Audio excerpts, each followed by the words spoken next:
Hi, welcome back to Happy Apple Core Homestead. Today we are doing part 2 of how to make green grape wine.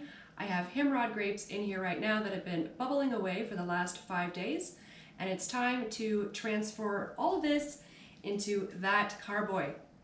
If you haven't checked out part 1, I will link it up here for you, and also it will be down in the description box. Make sure to check that out, especially if you're going to be making it along with me. Everything you see here has been sanitized with Easy Clean. This is a 5-gallon carboy. We also have an airlock. We've got our hydrometer. We have a wine thief. And we have an auto siphon and the tubing to go with it. Our goal is to get as much of this wine into the carboy as possible without sucking up a whole lot of sediment. If you did watch my first video, you saw that I accidentally spilled some of the grape skins in, and we definitely don't want that in here. In the off chance that we do get some sediment or a couple of skins into this one, it's not the end of the world, because as soon as it's done fermenting, we'll be transferring it again. So make sure you subscribe and stay tuned for my next video, which will be part 3, and we'll be talking a lot more about the process of winemaking and what to expect next. For today, I'm going to show you the process of transferring the wine into a carboy, and that is called racking the wine. I also have some Everclear here. I'm going to use that to fill the airlock. You can use distilled water. It doesn't have to be Everclear, but I just happen to have a lot that isn't being used for anything else, so that's what I'm using today. I'm going to get you a little bit closer so you can see what it looks like in here and watch the process as we go. First thing we're going to do is take this off the top, and I'll get you close and show you what it looks like. That's what it looks like inside the wine bucket. Now we're going to take the auto siphon and put the tubing in, rubber stopper first, just like that. And then this tube here goes right into the carboy. And this contraption here goes into the bucket. And you're going to want to hold on to it because a lot of that sediment is down at the bottom. And then you're just going to give it a couple pumps and it will start to flow out on its own.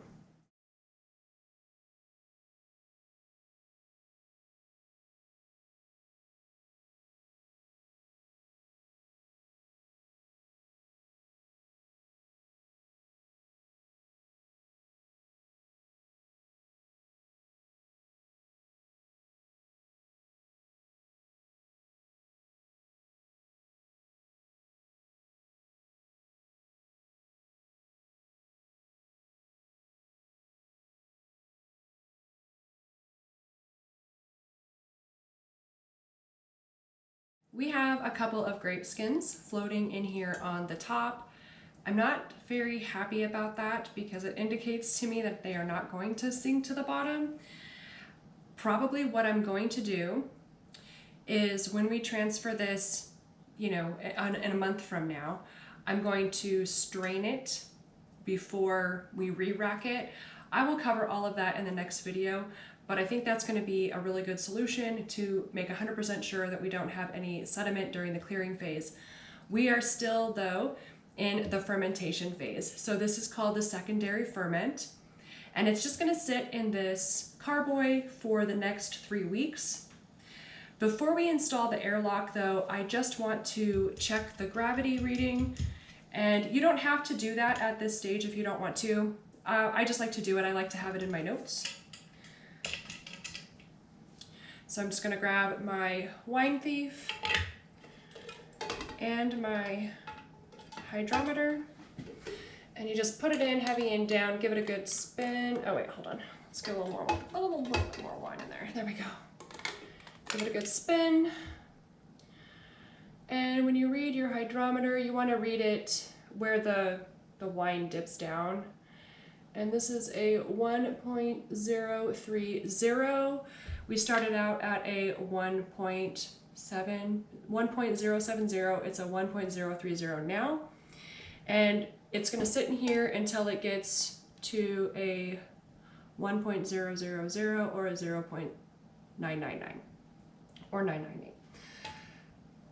Either way, that's going to take about 3 weeks. Let me get that wine back in there. I know it looks a little bit like split pea soup, but when it's done, it's going to be beautiful.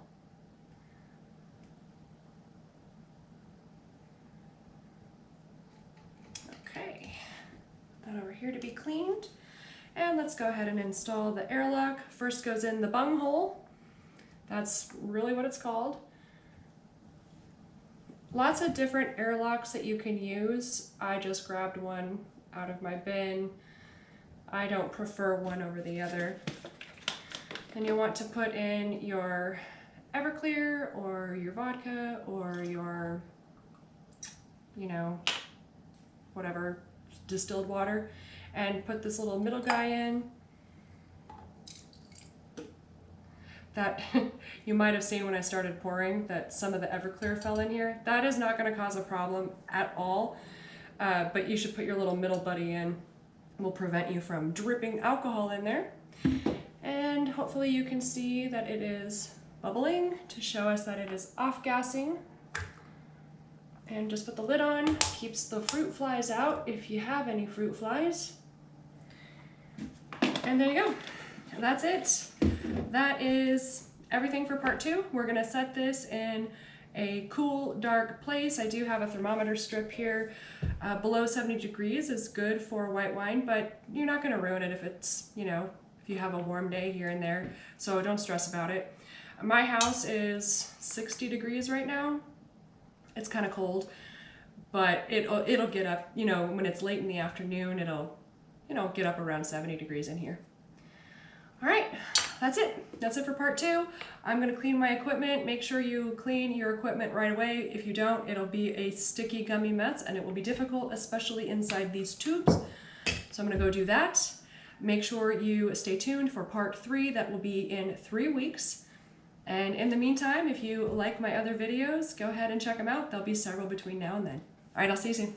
Bye.